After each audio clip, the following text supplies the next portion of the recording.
Hello, welcome to our channel Infinite Study. So today we will start exercise 6.1 of NCERT और 6.1 जो chapter है वो lines and angles के बारे में है। ओके, तो एक्सरसाइज स्टार्ट करने से पहले एक चीज़ यहाँ पे क्वेश्चन में जो रिफ्लेक्स पूछा है तो मैं रिफ्लेक्स स्टार्टिंग में ही बता देना चाहता हूँ। रिफ्लेक्स का मतलब होता है सपोज करो एक एंगल है और इसमें ये 40 गिवन है तो इसका रिफ्लेक्स क्या हो जाएगा, जो कंप्लीट एंगल होता है वो 360 का होता है, उसमें से ये 40 गिवन है तो आप क्या करोगे 360 से 40 माइनस कर दोगे तो ये हो जाएगा 320 डिग्री। ठीक है, रिफ्लेक्स का कॉन्सेप्ट यही है कि जिस एंगल का भी रिफ्लेक्स पूछा हो, सपोज एक्स का रिफ्लेक्स पूछा है तो आप पूरा 360 से एक्स को माइनस कर दोगे तो ये उसका रिफ्लेक्स हो जाएगा। ठीक है, अभी क्वेश्चन नंबर 1 स्टार्ट करते हैं, इसको रीड कर लो आप पॉज करके वीडियो और इसको देखते हैं। कह रहा है ए बी और सी डी, एक लाइन है ए बी और ये है सी डी, इनको पॉइंट ओ पे इंटरसेक्ट कर रहे हैं और ए ओ सी और बी ओ का सम है 70, इनका और इनका सम 70। अगर ये 40 हो जाएगा तो ये कितना हो जाएगा 30, ये 20 तो ये 50, अगर ये 10 हो जाएगा तो ये 60 हो जाएगा क्योंकि दोनों का सम कितना है 70 डिग्री है। इतनी बात क्लियर है। और एंगल बी ओ डी के बराबर दिया है 40, तो अगर ये एंगल 40 के इक्वल है तो ये वाला एंगल आप देख पा रहे हो इसका क्या है, वर्टिकली अपोजिट एंगल है। तो अगर बी ओ डी 40 है तो आप लिखोगे since B O D is equals to 40 then angle AOC will also be, therefore angle AOC equals to 40। Bracket में क्या प्रॉपर्टी लगेगी, वर्टिकली अपोजिट एंगल्स की प्रॉपर्टी लग रही है यहाँ पे, है ना। तो हमें AOC पता चल गया। अब देखो अगर AOC 40 है तो इन दोनों का सम 70 दिया था AOC और BOE का, दैट मीन्स कि ये कितना हो जाएगा 30 डिग्री हो जाएगा, है ना। 40 और 30 कितना बना देंगे, 70 बना देंगे। अब COE निकालना पड़ेगा क्योंकि हमें COE का ही रिफ्लेक्स पूछा है। तो 40 30 70 180 से माइनस कर दोगे तो कितना हो जाएगा 110। क्यों 180 से माइनस किया, क्योंकि ये लीनियर पेयर ऑफ एंगल बना रहे हैं, है ना। ये 40 है ये 30 है तो ये कितना हो जाएगा x हो जाएगा और आप ब्रैकेट में क्या लिखोगे यहाँ पे 40 30 plus x is equals to 180 degree due to linear pair of angle LPOA property इसको बोलते हैं शॉर्ट में। तो x इक्वल्स टू कितना हो जाएगा 180 में 70 माइनस करेंगे तो आ जाएगा 110 डिग्री। तो मुझे पता चल गया कि ये जो एंगल आया COE इसकी वैल्यू थी 110। अब पूछा मुझसे क्या है, 110 नहीं पूछा, COE नहीं पूछा था, पूछा गया है रिफ्लेक्स ऑफ COE। तो मैंने बताया था रिफ्लेक्स के लिए क्या करना पड़ेगा, 360 से जितना का पूछा है उसको माइनस कर दो।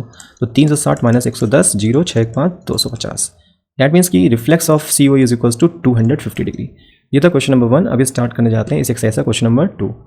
क्वेश्चन नंबर 2 में कह रहा है कि एंगल POY बराबर 90 है। देखो यहाँ पे P है, ये O है, ये Y है, इसकी वैल्यू 90 डिग्री है। अगर इधर 90 तो ऑब्वियस सी बात है इधर भी क्या हो जाएगा 90 डिग्री होगा, लीनियर पेयर ऑफ एंगल होने चाहिए थे।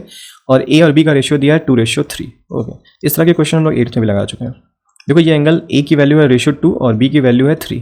तो अगर मैं एंगल को x लेट कर लेता हूँ, तो ये कितना हो जाएगा 2x और ये कितना हो जाएगा 3x। देखो 2x और 3x का सम कितना है बच्चों, ये 90 दिया है। You will say 2x plus 3x is equals to 90, hence x is equals to, यहाँ से x निकाल लो, 5x बराबर 90 तो x बराबर कितना हो जाएगा 18 degree. x is equals to 18 degree आ जाएगा।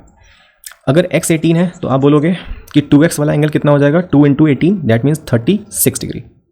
18 36 तो ये कितना हो जाएगा 18 3 54 डिग्री, 36 डिग्री और 54 डिग्री। तो मुझे a की वैल्यू पता चल गई है 2x दैट मीन्स की 36 और b की वैल्यू भी पता चल गई है 3x दैट मीन्स 54। क्वेश्चन में पूछा था कि find c, you have to calculate this one. इस c को निकालने के लिए आप एक चीज़ देख पा रहे हो, ये जो लाइन MN है वो क्या है कि स्ट्रेट लाइन है ना। और स्ट्रेट लाइन पे जो बने हुए एंगल्स का सम होता है वो कितना होता है 180। क्या प्रॉपर्टी लगती है LPOA, linear pair of angles की प्रॉपर्टी लगती है। तो जिसमें से मुझे ये एंगल पता है 54 डिग्री, तो ये वाला कितना हो जाएगा 180 से माइनस करना पड़ेगा। लिखोगे क्या 54 plus c is equals to 180, bracket में डाल दोगे LPOA। ठीक है, इतना इनफ है स्टेटमेंट। अब c इक्वल्स टू क्या हो जाएगा 180 माइनस 54, 10 में से 4 जाएगा 6, 7 में से 5 जाएगा 2, 126 डिग्री। यहाँ c की वैल्यू कितनी आ जाएगी 126 degree. Now will come on question number 3। यहाँ से क्वेश्चन जो 3 है नेक्स्ट, ये प्रूविंग के क्वेश्चन हैं, इनको हमें देखना पड़ेगा ध्यान से प्रूविंग के, क्योंकि 10th तक प्रूविंग के क्वेश्चन आपको पीछे नहीं छोड़ेंगे, 10th में भी प्रूविंग के क्वेश्चन काफ़ी आते हैं। ओके, अभी यहाँ पे कह रहा है PQR बराबर PRQ है और PQS बराबर PRT प्रूव करना है। देखो PQS कहाँ पे पहले ढूंढना पड़ेगा, PQS इधर है और PRT किधर है, इस तरफ है PRT। अगर इन दोनों को मुझे इक्वल प्रूफ करना है तो एक बात तो क्लियर है भाई कि इधर वाला एंगल लीनियर पेयर है ना और इधर वाला एंगल भी लीनियर पेयर है, यानी इनका सम और इनका सम 180 डिग्री होगा, है ना, अलग अलग। तो एक काम करते हैं, हम 2 इक्वेशन बनाते हैं पहले, है ना। पहले हम इधर की बना रहे हैं, तो देखो क्या बनेगी, एंगल PQR, ये वाला जो एंगल है PQR, है ना, प्लस एंगल PQS, इधर वाला एंगल PQS का सम कितना हो जाएगा 180 डिग्री। फिर नेक्स्ट करते हैं, यही काम इधर भी करना है। इधर देखो PRQ, angle PRQ plus angle PRT का सम कितना हो जाएगा 180 डिग्री हो जाएगा। ये क्वेश्चन नंबर 1 थी, क्वेश्चन नंबर 2 थी। हमें क्या करना पड़ेगा, इन दोनों को कंपेयर कर देंगे।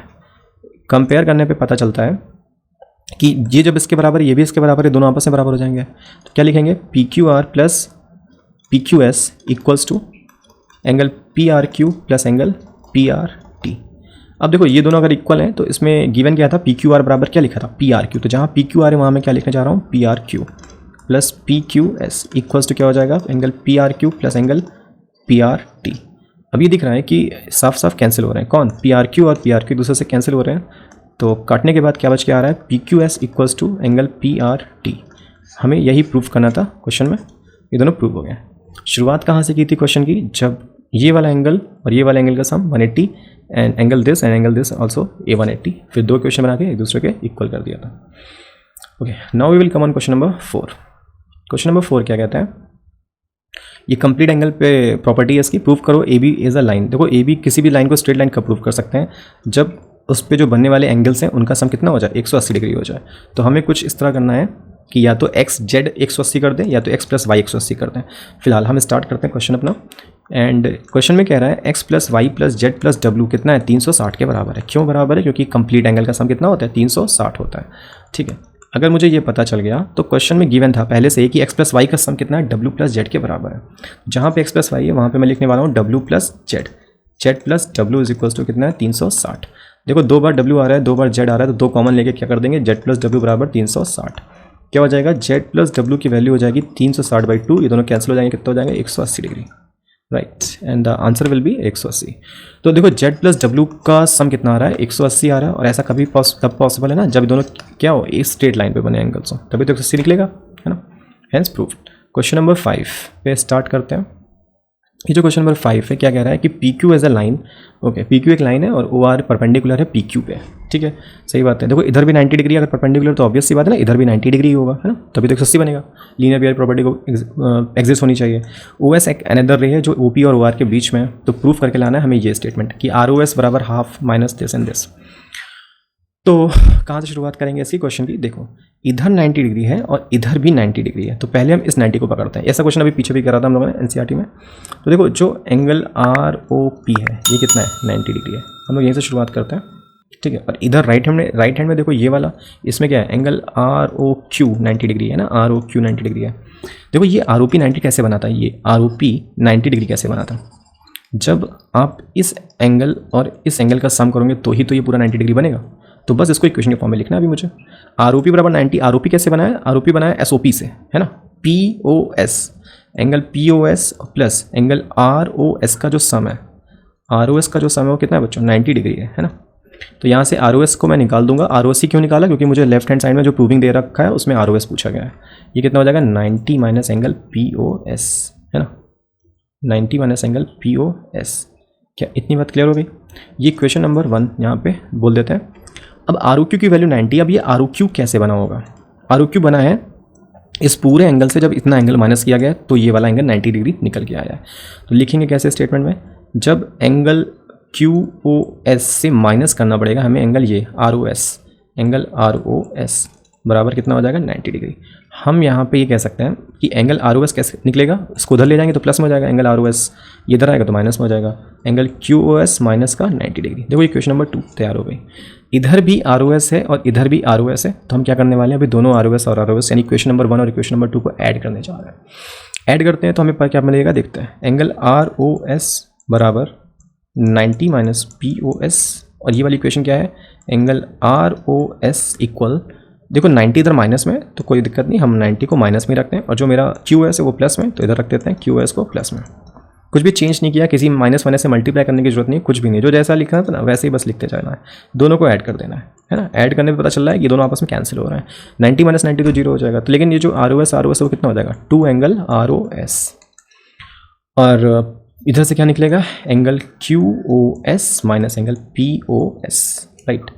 अब देखो ये जो 2 मल्टीप्लाई में हो रहा है ना, इधर ये जो 2 है ये मल्टीप्लाई में हो रहा है, ये 2 उधर जाएगा नेक्स्ट स्टेप में, तो क्या बन जाएगा, देखो ये बन जाएगा angle R O S equals to half, ये मल्टीप्लाई में तो जाएगा डिवाइड हो जाएगा, तो उधर जाएगा तो क्या हो जाएगा, Q O S minus angle P O S. यही तो हमें प्रूफ करके लाना था, है ना, ये है ना प्रूविंग, ये तो प्रूफ करना था। क्यू एस और पी ओ एस का जो डिफरेंस है उसका आधा आर ओ एस के बराबर है, हेंस प्रूव्ड। कहाँ से शुरुआत की हमने, फिर से देख लो, इधर का 90 डिग्री और इस तरफ का 90 डिग्री, एंगल दोनों तरफ के 90 को हमें बनाना था, ठीक है। और फिर 2 इक्वेशन बनानी थी, इधर से 90 और इधर से 90 की 2 इक्वेशन, फिर दोनों इक्वेशन को आपस में ऐड कर देना था। अब आते हैं इसके लास्ट क्वेश्चन पे, जो है क्वेश्चन नंबर 6। इसमें डायग्राम नहीं गिवन है, डायग्राम बनाना पड़ेगा अपने को। डायग्राम कैसे बनेगा देखते हैं। X Y Z is equal to 64 degree है। ओके, ये है एंगल एक्स, ये है एंगल वाई, ये है एंगल जेड। हम लोग ऐसे भी बना सकते थे, एक्स इसको ले सकते थे, वाई इसको ले सकते थे, जेड इसको ले सकते थे। डायग्राम कुछ भी बना लो, आंसर तो एक ही आना है।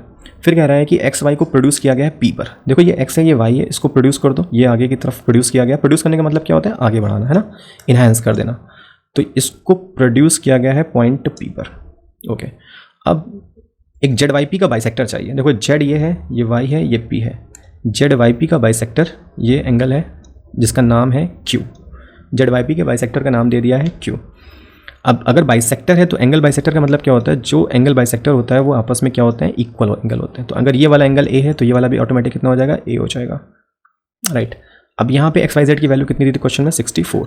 तो आप एक चीज़ देख पा रहे हो, ये क्या बन रहा है, ये स्ट्रेट लाइन का एंगल बन रहा है, लीनियर पेयर प्रॉपर्टी बनेगी। तो क्या हो जाएगा, अब आप बोलोगे सर देखो 64 plus A is equal to कितना हो जाएगा, 180 हो जाएगा।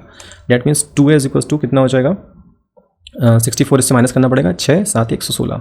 तो ये मल्टीप्लाई में था, उधर जाएगा तो डिवाइड हो जाएगा, 116/2 कट के कितना हो जाएगा, 58 डिग्री हो जाएगा, राइट। तो यहाँ से मुझे पता चलेगा कि एंगल बाइसेक्टर जो मेरे थे ए और ए, इनकी वैल्यूज़ थी 58 और 58, यानी 58 एंड 58 डिग्री। अब अगर ये 58 है तो एक चीज़ ऑब्जर्व करो कि हमसे क्वेश्चन में ए की वैल्यू नहीं पूछा, हमसे क्वेश्चन पूछा था बताओ एक्स वाई क्यू कितना होगा। ये मेरा एक्स है यहाँ पर, ये वाई है और ये क्यू है, एक्स वाई क्यू इतना, ये टोटल एंगल कितना है। हम ये निकाल के लाए 64, ये निकाल के लाए 58, तो दोनों को ऐड कर देंगे। तो एंगल एक्स वाई क्यू की वैल्यू कितनी हो जाएगी, 64 plus 58, and this will become 122 degree, right. तो एक्स वाई क्यू की वैल्यू आ जाएगी 122 degree, 122 degree. Now we have to calculate reflex of Q Y P. What is the value of QYP? First we need to find QYP is this much, is 58. So अगर QYP 58 है तो इसका reflex क्या हो जाएगा बच्चों, reflex का मतलब हो गया जिसका पूछा उसको छोड़ के बाकी पूरा ये एंगल है ना, ये पूरा कितना हो जाएगा। तो आप लिखोगे रिफ्लेक्स ऑफ QYP, क्या करना था रिफ्लेक्स के लिए, जिसका पूछा है उसी को 360 से माइनस कर देना होता है। तो 360 minus 58 and the answer will become 302, यानी दफ़ा 302। और इसी के साथ ही हमारी एक्सरसाइज भी फिनिश होती है। Thanks for watching.